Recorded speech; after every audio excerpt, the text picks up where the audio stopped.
இன்றைக்கி நம்ம என்ன செய்ய போகிறோம் பார்த்தீங்கன்னாக்கா, வீட்டிலே ஷவர்மா செய்ய போகிறோம். இது எல்லாருக்கும் பிடிக்கும். எங்கள் மகன் கடையில் வாங்குவாங்க. இப்போது வெளியில் அது சரியில்லைன்றதுனால வீட்டில் செய்ய போகிறோம். அதுக்கு 1 கிலோ சிக்கன் வாங்கினேன். எலும்பி பீஸ்லாம் தனியாக எடுத்துட்டேன். இது கறி பீஸாக கொஞ்சம் எடுத்து வச்சுக்கேன். இது அப்படியே 1/4 கிலோவுக்கு மேலே இருக்கும். இப்போது இதுக்கு நம்ம என்ன போட போகிறோன்னா, இப்போது பாருங்கள், கோஸ் கொஞ்சம் கட் பண்ணி வச்சுக்கிறேன். அது உங்கள் விருப்பம் தான். அதிகமாக போடலாம், மீடியமாக போடலாம். உங்கள் விருப்பத்துக்கு ஏற்ற மாதிரி கோஸ் போட்டுக்குங்க. இப்போ பார்த்தீங்கன்னா இதில் கொஞ்சம் தயிர் போட்டுக்கலாம். கொஞ்சம் தயிர், கொஞ்சமாக இஞ்சி பூண்டு பேஸ்ட்டு. நம்ம எதனா ஜீரணத்துக்காக தான் போடுறோம். கொஞ்சமாக போட்டுக்கிறேன் இஞ்சி பூண்டு பேஸ்ட்டு. இது பாருங்கள், இது மிளகாத்தூள். இது வந்து காஷ்மீர் மிளகாத்தூள். இது கலருக்காக சேர்க்குறோம், இது காரத்துக்காக சேர்க்குறோம். நீங்கள் உங்கள் காரத்துக்கு ஏற்ற மாதிரி பார்த்து போட்டுக்கோங்க. நான் வந்து காரம் கம்மியாக சாப்பிடுவோம். இது ஒரு 1/2 ஸ்பூன் போடுறேன். காஷ்மீர் இது கலருக்காக தான். வெளியில் வாங்கினாக்கா உங்களுக்கு கேசரி பவுடர்லாம் சேர்ப்போம், ஃபுட் கலர்லாம் அது நம்மளுக்கு வயிற்றுக்கு ஆகாது. நம்ம வீட்டில் செஞ்சு சாப்பிட்டோம்னா ஹெல்த்தாகவும் இருக்கும், டேஸ்ட்டாகவும் இருக்கும். இப்போ இதுக்கு சால்ட் போட்டுக்கலாம். சால்ட்டு பார்த்து போட்டுங்க. நான் 1/4 ஸ்பூன் தான் போடுறேன்.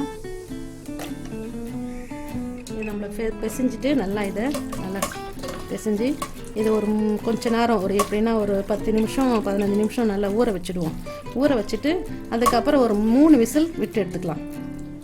இதை 10 நிமிஷம் ஊறட்டும். அதுக்கப்புறம் 3 விசில் விட்டு எடுத்துக்கலாம். கேஸ் பார்த்து வச்சுக்கலாம். ஒரு 15 நிமிஷம் இது கொஞ்சம் பிசைஞ்சு வச்சு ஊறிடுச்சு. இதை வந்து ஒரு 3 விசில் விட்டுக்கலாம். இப்போ மயோனைஸ் செய்ய போகிறோம். கொஞ்சம் லெமன் கொஞ்சமாக எடுத்துக்கிறேன். நான் கொஞ்சம் தான் போடுறேன். கொஞ்சம் வினிகர் யூஸ் பண்ணுவாங்க, அது நல்லதில்லை. நான் லெமன் யூஸ் பண்ணுறேன். இதுக்கு 2 முட்டை போட்டுக்கலாம். 4 பூண்டு பல் வச்சுருக்கிறேன். 4 பூண்டு பல் போட்டுக்கலாம். இப்போ சால்ட் போட்டுக்கலாம். 2 முட்டைக்கு தேவையான சால்ட்டு நீங்கள் பார்த்து போட்டுக்கோங்க. 2 முட்டைக்கு தேவையான சால்ட் போட்டுக்கலாம். இதில் மிளகு போடுவாங்க. ஆனால் நம்ம வந்து வெறும் பூண்டு போட்டு தான் இப்போ மைனஸ் செய்ய போகிறோம். நம்ம இதை மிக்சியில் ஓட்டிக்கலாம். அப்புறம் எண்ணெய் இருக்குது பார்த்தீங்களா, இது வந்து ரீஃபண்ட் ஆயில். இதை தான் போட்டு செய்யணும். நான் சமையல் கல்லெண்ணெய் யூஸ் பண்ணுவேன். இதை ஓட்டி கொஞ்சம் கொஞ்சமாக இதை சேர்த்துக்கலாம். இப்போ முட்டை, நம்ம போட்ட பூண்டு எல்லாம் சால்ட் ஓட்டிட்டேன். இப்போ கொஞ்சம் கொஞ்சமாக எண்ணெய் ஊற்றிக்கலாம். இப்போ கொஞ்சம் எண்ணெய் ஊற்றுறேன். மறுபடியும் ஓட்டிக்கிட்டு வந்துடுறேன் மிக்சியில். இப்போ இன்னும் கொஞ்சம் எண்ணெய் ஊற்றிக்கலாம். இது மாதிரி கொஞ்சம் கொஞ்சமாக எண்ணெய் ஊற்றி ஓட்டுக்குங்க. உங்களுக்கு எவ்வளோ திக்னஸ்ன்னு தெரியும். இப்போ பார்த்தீங்கன்னா இந்த திக்கு இருக்குது. நான் 5 முறை எண்ணெய் ஊற்றினேன். 5 முறை எண்ணெய் ஊற்றி கொஞ்சம் கொஞ்சமாக ஓட்டிகிட்டு வந்தேன். இப்போ பாருங்கள், இந்த திக்கு நம்மளுக்கு கரெக்டாக இருக்கும். இப்போ பாருங்கள், சிக்கனை வந்து 3 விசில் எடுத்து வச்சுட்டேன். இப்போ இதை நம்ம நல்லா வந்து பொடியாக கட் பண்ணிக்கணும். அப்புறம் என்ன செய்யலாம் பார்க்கலாங்க. கேஸை பற்ற வச்சாச்சு. நம்ம கொஞ்சம் சிக்கனை வச்சு தண்ணி நான் ஊற்றிக்கிட்டேன். இதில் கொஞ்சம் கலருக்காக கொஞ்சமாக கேஷர் மிளகாத்தூள் போட்டுக்கிறேன். நீங்கள் பார்த்து போட்டுக்கோங்க. கொஞ்சமாக போட்டுக்கிறேன். இதிலே இன்னும் கொஞ்சம் சால்ட் போட்டுக்கிறேன்.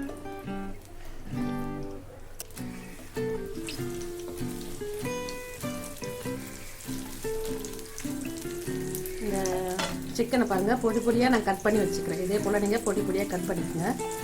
இது இதில் போட்டுக்கலாம்.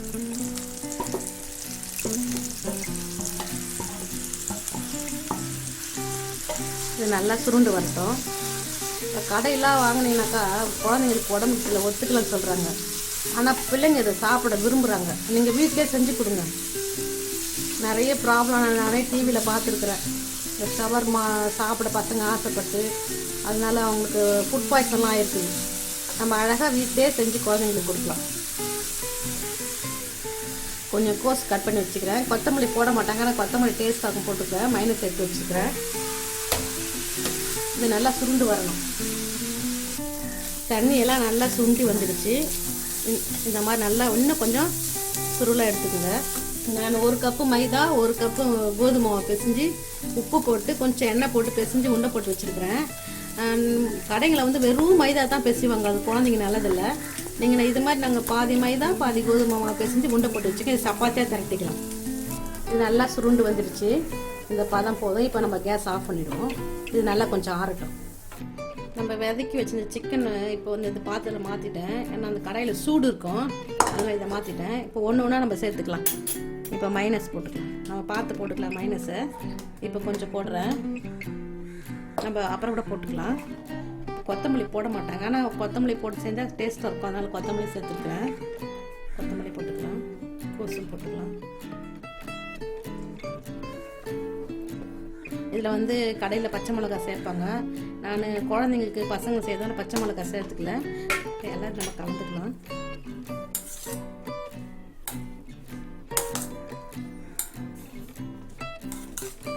மைனஸு பத்தில் இன்னும் கொஞ்சம் போட்டுக்கலாம். நம்ம போட்டு வச்சுக்கலாம்.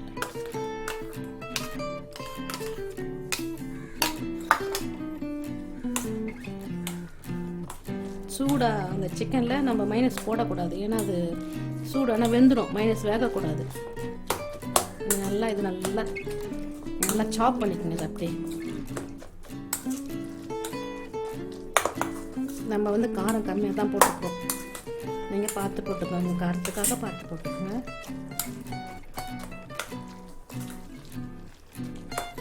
சப்பாத்தி போட்டுக்கலாம். சப்பாத்தி போட்டு அப்புறம் உங்களுக்கு காட்டுறேன். சப்பாத்தி போட்டுக்கலாம்.